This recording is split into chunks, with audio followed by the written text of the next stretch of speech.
And, maybe she can listen to it if that's what she wants to do, so. And I have pulled up the companion website. Y'all, I'm gonna have to, my dog, he'll be 16 next week, and he never, Oh, wow. yeah, he's a sweet old man, and he never makes a noise. And like I said, until I get on a Zoom meeting, then all of a sudden he has to make himself known. So, I will, does anybody want to lead the meeting, or, talk? I can make you a, co-host. I am running behind with the content, so I'm trying to catch up today. Sure. I know, me I just too. got a class to teach this last week, and kids are just still coming in. It's chaos this week, so. Well, maybe we could start there. We haven't introduced ourselves. I'll start. My name is Kim Stokes. I am an instructor with Georgia Virtual School. I have, which is the reason why I'm taking this course as part of our professional development for this semester. And I've been with Georgia Virtual School for 14 years now. Started in 2008, so I've been around a while. And so that's me. What do you teach? Oh, I'm sorry. I teach social studies, AP European history. Okay. Awesome. I'm Anu Bhartwaj. I'm also with Georgia Virtual. I've been teaching, I would guess, 7 to 8 years. I teach AP Physics 2, God love you. regular physics, AP Physics 1, and I just like to learn. And I think this is the normal trend that we're headed, because everyone is just all over the place. I just don't know how we're going to get everybody caught up. So this course just intrigued me, so I came on board. Cool. Very cool. Anybody else? All right, I'll go next. I'm Mark Marino. I'm also with Georgia Virtual. I'm in my second year with Georgia Virtual. I teach mathematics, and I've been teaching for 19 years. That was my 19th year of teaching. So, and I actually live in Buffalo. So I teach at the University of Buffalo full time. So it's very cold there. Yeah, about 1.5 feet of snow. Record cold is what I saw on the news this morning. I mean, you guys are really feeling it up there, like below 20. Mm-hmm. I have an aunt who lives in Niagara Falls, so Okay, I always there we watch the weather. Yeah, I watch the weather up there. Well, I'm Michelle Nichols, and I also work for Georgia Virtual. This is my second year, or second semester, I guess. I went through the training all last summer. I'm a crazy person, and I do like to learn as well. I retired from teaching in 2019 because my daughter graduated. And then a county near me asked if I would come back at 49% and teach. And I've been doing, this is my 3rd year doing that. And I did not think I was going to have a job with them because of all the COVID stuff. So I already knew, I teach CTAE business and computer science. So I knew people that already worked at Georgia Virtual, and I applied 2 summers ago, and I got hired there. So now I'm doing part-time work at a high school and Georgia Virtual as well. So, but I've always been interested in learning and lifelong learning. So I do see this as a progression, especially from COVID and a lot of kids working from home and virtually, that there's going to have to be personalization. I was just shocked at what I learned from the first chapter though.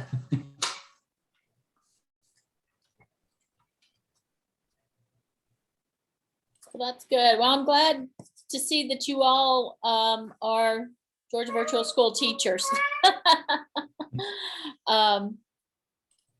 So to get our assignment done, from what I can tell in our text on pages 10 and 11, well, even backing up further, this PDF document is listed on page 8, and it's talking about the different, it's a chart that shows how personalization, differentiation, individualization is different. And so what we have to do, I think, and somebody please correct me because maybe I'm reading it wrong, is on pages 10 and 11, they have some of these comments here kind of jumbled up, and we have to go and talk about how they are either personalization, differentiation, or individualization, using these conversation starters. So I don't know if I'm on the right track or near the right track or what with that. How you guys want to proceed. I know to complete our assignment, if I'm not mistaken, we need to be able to submit, let me get to it. It seems like it's one person submitting the discussion group, or how is that?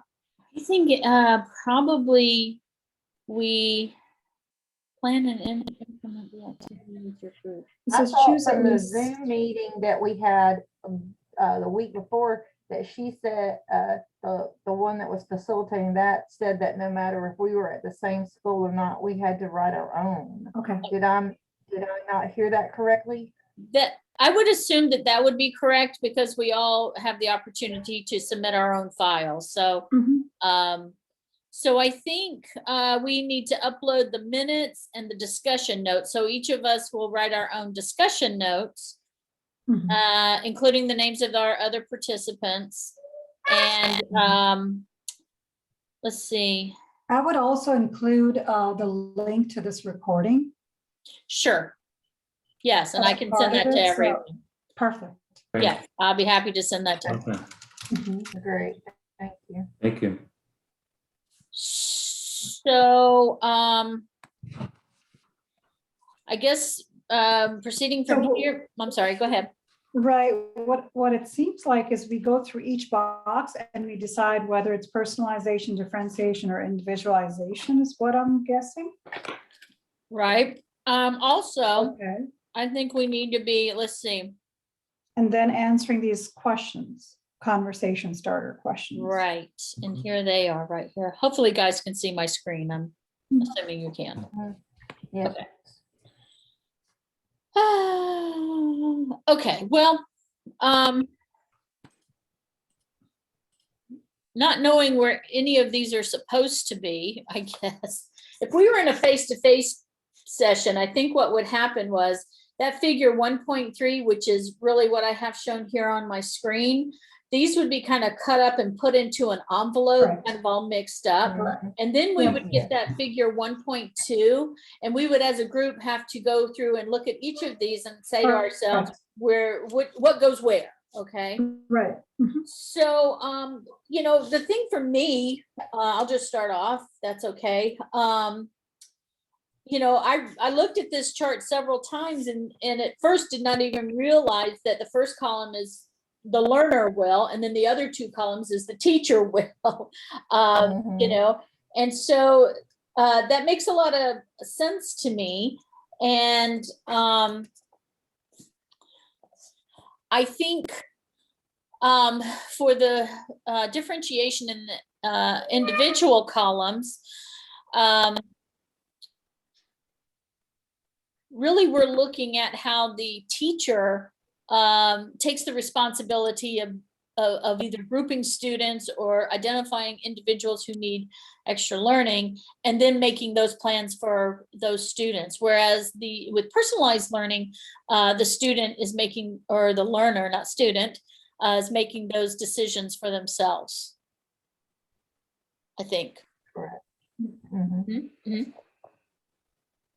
I agree. Yes, I agree. Yeah, the big thing for me with the personalization was that the learner owns it. So that kind of kept sticking out to me, that they own it as opposed to the other two are, teacher driven. Right. I've often Well, with say like with course objectives or learning lesson objectives, I was always taught, and I remember what those are or what that term means, because I say to myself, well, the objective of my lesson is, what do I want my students to learn as a result of my teaching? And when I look at personalized learning with this one right here, if you put it in the learner's perspective, it's not what the teacher wants them to learn, it's what they have identified as their own learning goals and benchmarks and plans. So that's the big shift, I think, that I see for me. When you're just talking about, learning objectives. And I think I can kind of apply that same rationale with, the different items that they have here, technology, and whatnot. What I keep struggling with is if the learner is going to be in charge of their learning, which sounds like a great idea, and I could get on board with that. But then they present you with all of these standards that you have to teach, that you're supposed to teach. Or even if you have a core class where you have an end of pathway, an end of milestone assessment, how are we supposed to let them decide? And would they even know enough? Would they have enough knowledge to ask the right questions or pick the right topics in order to personalize their learning? That's what I'm trying to wrap my head around. That's How would it work what for I'm- the AP courses too? The College Board Yeah, so courses, I how Mhm. does that work for the AP? Yeah, that That's a hard resonated with me. It was like for any course with like an end of course assessment, like how does it work? Mhm. Or if the kids are what just I- focused on a grade, why would they want to go and come up with those? Hey, I want to learn that. Because the focus now is all about the grades. Does it count? Is it going in the grade book? Right. That's the norm. How do we shift that towards, oh, let me explore this and apply what I know?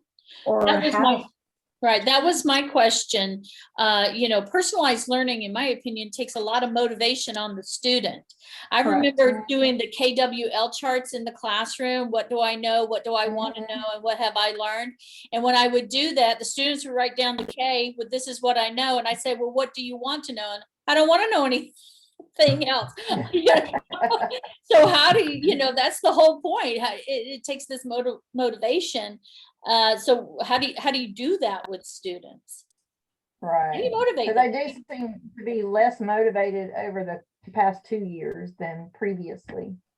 Well, and I think students who have, are in a good environment where they have a strong support system, parental support, they may have the motivation, because their parents want them to graduate high school and, go into college or a career or something like that. That may be their motivation.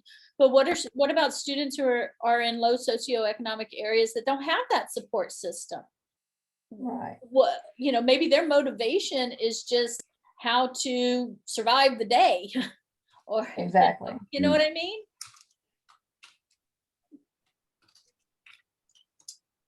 that's a tough one. I don't know if that helps our mission here.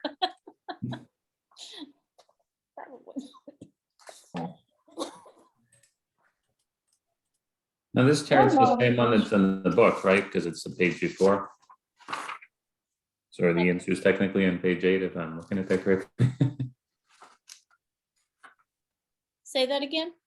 So it looks like this chart that they want us to do for Yes. number 1. It's the same thing as Yes, they just jump up. Okay. right. And so that's kind of what I was saying. If we were in a face-to-face session, they would have It'd be- taken this chart and cut it up. Yeah, And then we easy. would have had to decide. But going to our notes, I think, or what's guiding us here are these conversation starters. Yeah. Did since we didn't have that practice of going through and having to figure out what goes where, I don't really in this chart see anything that makes me say, oh, I don't know why this is here. I don't know why this is here and not here. So I don't know if we can just move down to the next starter and that says review the PDI chart and discuss what stands out to you as the significant difference between the three. Yeah, I could. You want me to start with that one? Or? I was just reading this morning, so it's fresh. Yeah, sure. The main difference for me was like the degree to which like the instruction is customized for the student. So, it seems like differentiation, there's the least amount of customization, and there's certainly customization, but not as much as personalized and individualized. And with differentiation and individualization, I felt like the student was more of the participant than the leader. And in the true personalization, the students designing their learning systems and kind of leading their own learning based on their strengths and their skills and their interests. So to me, those are kind of the main differences that I saw this morning when I was reading.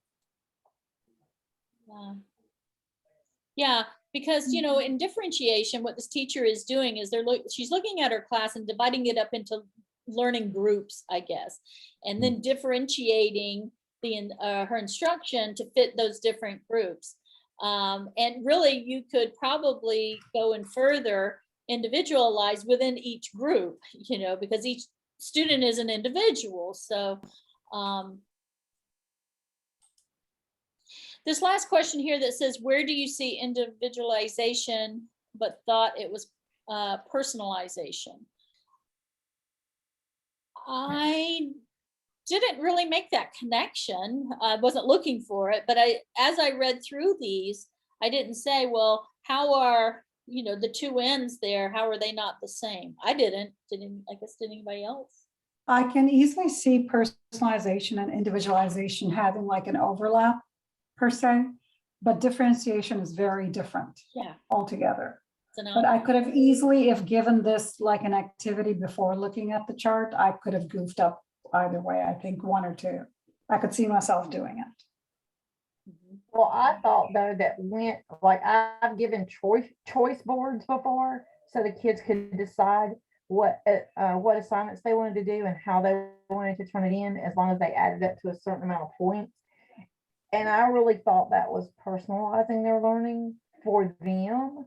And so now that I've read this, I see the difference, and they're in charge of what they're learning and the topics they're learning and how they're learning it, where I was still in charge of the content they were learning, even though I was individualizing.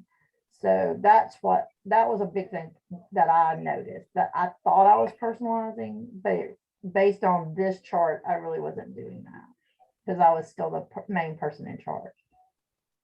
Yeah, and I think I'm almost exactly what you said as that experience too. Yeah.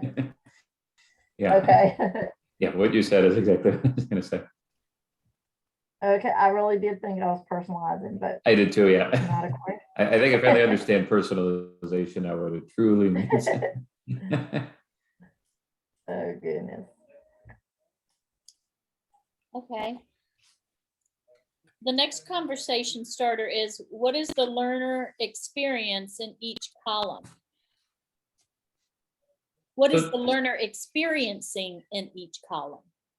It's this one here, like I thought of like, so I kind of looked at the episode, what we just did, what's rather differences, what's the similarities like between these, and like what I saw was they're all being customized in some way, shape, or form now, obviously to different levels and who's doing that, but I think that they all are taking into account the diverse learners that we have in our classrooms and the different skills and abilities and things like that. So I think they're all good, for sure. And they're all, positive to any learner. One thing I noticed that is different in personalization than the other two is, and looking right here, it says a competency-based system. In personalized learning, I don't have to move on until I'm ready. Whereas in differentiating with the group, I better stay up with the group, or even in the individualized, well, this is the standard being taught with the rest of the class, I better get up there. This has more, personalized learning has more flexibility, I think. Yeah.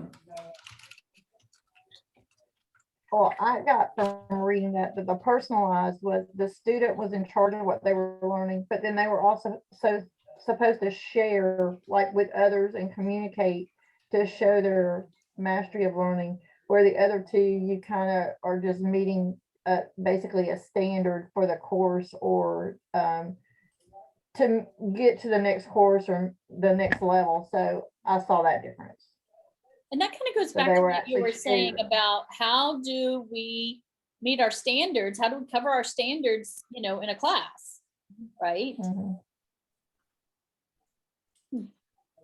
Yeah, I haven't got that figured. I keep going back to that. I don't know yet. Right, no, and hopefully as we move through this course, maybe that'll be a little more clear to us, because that's a huge issue, because that's what teachers are tasked with, or what they're held accountable for. But what is happening is teachers are trying to give the content for the students to do on their own, so they can do more of the inquiry, hands-on, open-ended type stuff in class. I mean, that is the only way around it. Well, it's backfiring because the kids are overwhelmed with that task alone. So there is no win situation. Yes, you can dictate notes. Kids can take notes on their own time versus wasting class time to do it very easily, and use that towards open-ended stuff. But then at the same time, if 6 teachers are doing the same thing, on top of that, you add the homework, poor child is drowning. And I think that is what's happening as we try to change this. Okay, where do we buy time? Well, let's give this 2-page notes to give, or here's typed notes for the kids to read, absorb, and then, okay, have them applied in class. And I don't think they get the time to read, and then they come to class, it's a hodgepodge. Some have read it, some have not. It's a mess. Like, as a teacher, you're hoping this is magical thing's going to happen because they have such a wonderful background. And before you know it, it's like one person's doing all the work, one person's unhappy. It's like everything falls apart, is what I'm seeing. Right, and they're stressed because they have too much that they're having to worry Yes, about. we're dealing with more emotional, social, all of those issues that we as teachers have to deal with, or kids leaving your class because they're having a breakdown. I don't know. There are a lot more issues at stake. Than just I agree. are they gonna, be able to meet these standards, right? Mhm. Yes, it's beautiful and it makes sense, but I don't know, it can't fit everywhere, that's for sure. Well, this might be a good segue to the next question, which is, how is teaching practice different in each column? So, knowing what you're responsible for, what you're held accountable for, if you were going to take on personalized learning, what would you do to change your teaching practice to make this happen? I don't know. I guess That's what I'm hoping to learn more about in this course. Yeah, that's what- Well, I guess I kind of I'm know what waiting I to would hear do those different answers. in differentiation, because we've been doing differentiation for a Yes. while. And Mhm. individualized learning, if you've had, students with accommodations, then you've done that too. Right. But this is such a different shift. And I think you're right. How do standards play into this? How do those state standards that you're responsible for, how do they play into personalized learning? Because that seems to be something that's going to also drive teaching practices. Right. What if they don't want to learn the topic that could also be covered on the AP exam or the end of course test? If they choose not to select that as a topic, then how does that work?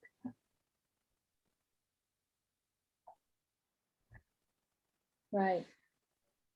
So go back to that question.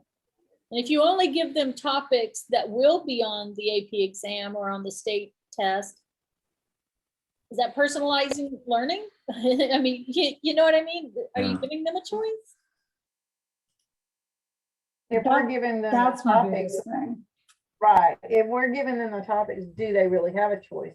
You got to pick from this, so because it might not be what they want. I'm not sure.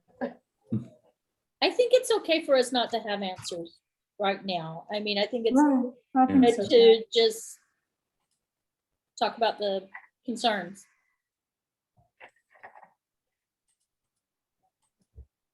I think the next question may be a little easier for us to answer. The next conversation starter. How can you give voice and choice to your learners?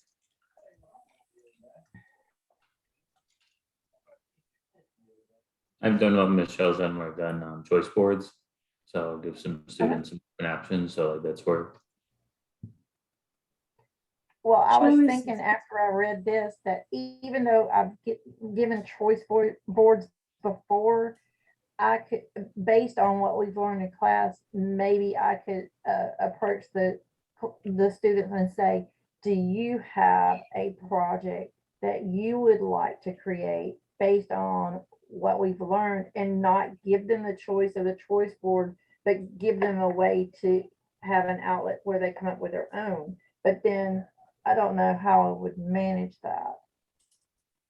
So, but that would also let them be creative and come up with their own, and not give them the choice from the choice board, but actually the choice of designing their own project. Well, too, from the readings, not only does personalized learning support creativity, but also authentic learning. So if you were to, in social studies, we give them a real world problem and then say, how would you solve this? You know, that would be Right. a way of voice and choice. I could say, you know, put your findings in a PowerPoint, or, you know, make a video, but, you know, that's just, you know, the tool, the mechanism that they use to show. That's not really, that's more differentiation, I think. Yeah. But the was gonna more of add the the real problem world. solving, Mhm. yeah. Right. We do that a lot already in CTAE with the real world correlations and problem solving, collaboration, and communication. Those are some of our big skills already. Right. I did that as well when I wrote my dissertation based on a service learning project that I did with students. I was teaching U.S. history and this is for higher education, but it was a core U.S. history course, so they were barely out of high school. And so I asked my students to do a service learning project where we looked at the reformers of the 1850s. These are people in the United States who saw problems in society and then said, how can I solve this? So they saw things like homeless people and mental illness and whatnot. And so my students went out and they did volunteer service. They said to themselves, where are the problems in my society today? And how can I solve that? And then we kind of linked that back to what they were learning about the reformers. So, and I think in a sense, that is choice and voice, and part of, or at least a glimpse of what may be personalized learning, an activity within personalized learning, I think. Which, by the way, my students loved that project. They loved that they were able to do something like that in a core history course where most of the students were not history majors. They were nursing majors or something other than history. I usually didn't have many history majors. So they were expecting to sit and do names, dates, and events, and me stand up there and lecture, which I'm not good at. I like to talk, but I can't stand up, because we don't do that in K-12, right? We don't stand up in front of class and just talk and students take notes and they leave. We don't do that. So I wasn't able to do it in higher education either.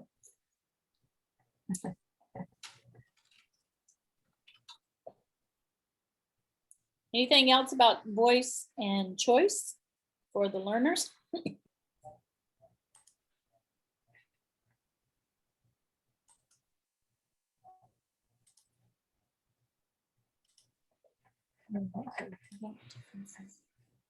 Oh boy. Gosh, and so the next one is in 25 words or less. Describe to each other what the differences are between these three. So I don't know who's going to be counting words.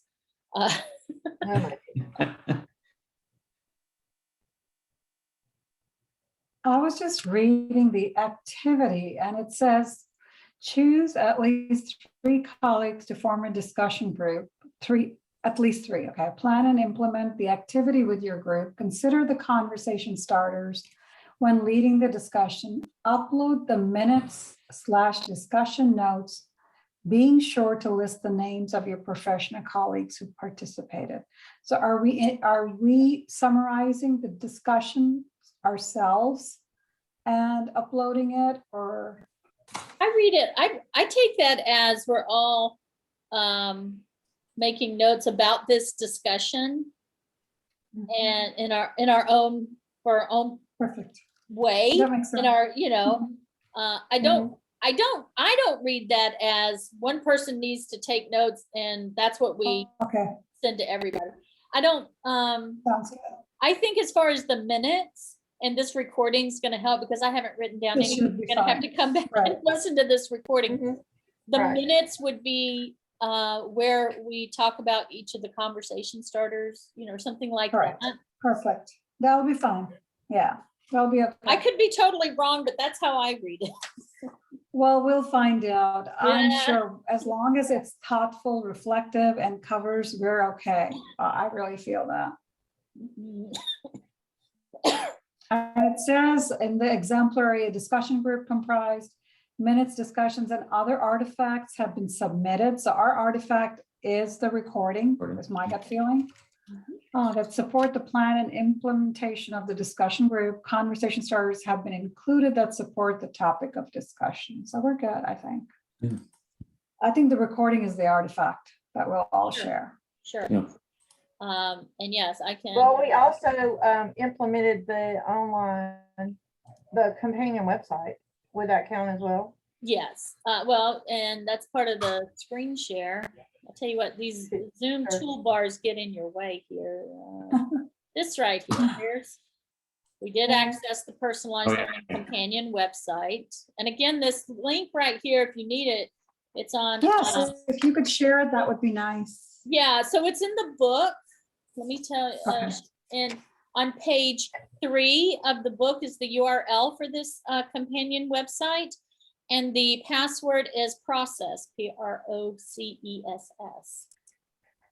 So that'll get you to this companion website.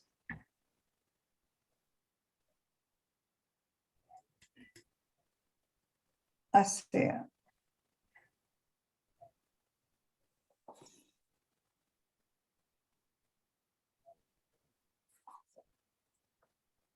Yeah, I think what I'm going to do is just on a Word document, do minutes and just do a time by time, kind of chunked out what we talked about. And then on the bottom, do my own discussion, a summary of my own discussion of our conversation. Submit that with a copy of this recording Mhm. and let it, just throw it out there and see if it sticks. If it doesn't, I'm sure they'll let me know.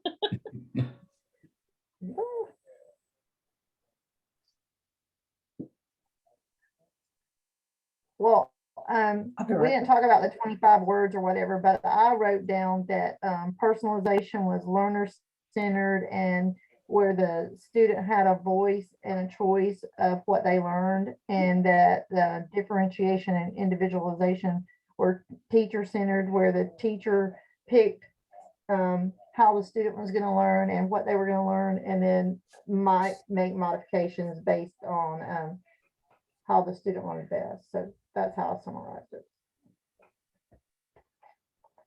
Yeah, I can go next. I typed something up. I think I got it to 25 words. Yes. I said, yeah. Differentiation and individualization is participant learning, where true personalization, the student designs the learning paths that work for them, utilizing their strengths, interests, and abilities. Very good. Yes. Good. Differentiation and individualization are very student focused, but the teacher has the full control over the activities and how they're going to execute everything. It is more time sensitive, whereas personalized learning is more student or learner geared and it is more open-ended with no contingency on the end time. Yes. I don't know if I can get this in 25 words or less or more, 25 words or less. But yeah, I think the focus is that personalized learning is from the learner perspective, whereas the other two are more teacher-centered, where the teacher's driving the learning based on things like standards and instruction. And personalized learning, the student is advocating for themselves, the learner agency, and identifying their own goals for learning. Something like that. Mhm. I think it's a really cool approach to learning. I'm learning a lot here. Yeah. And I'll Great. tell you, I know that a lot of school districts throughout Georgia, at least, are starting to acquire their own virtual academy or learning place within these school districts. And this just might be the way a lot of those learning academies conduct their learning for their students. This may be, how they decide to go.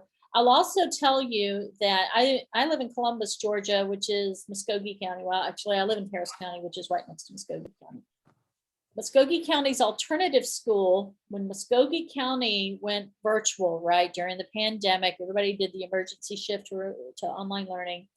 Their alternative school all of a sudden heard from students that had just gone missing, just stopped coming to alternative school. Because as you very well know, school is hard. Face-to-face coming to school is hard for some students.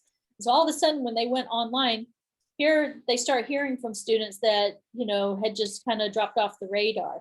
So I think that was kind of an eye-opener for some school districts, and the reason why they decided, that as many struggles as there were with online learning during COVID, some of it was not bad.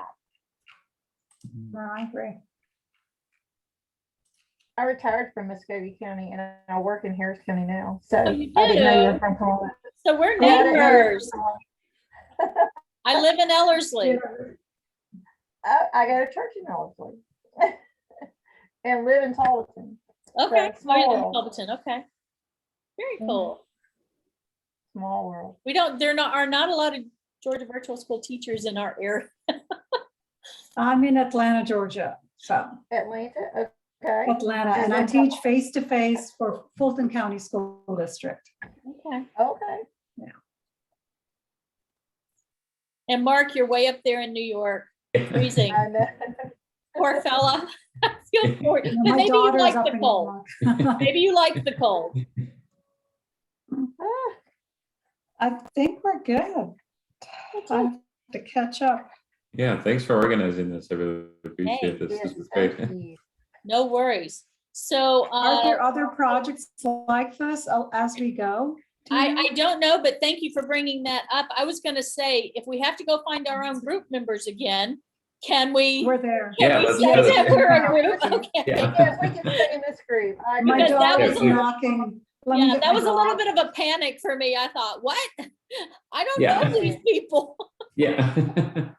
Exactly. Yeah, thanks for Oh, I responding. say we just stay with this group, and then if we need groups again, we just make a time to meet.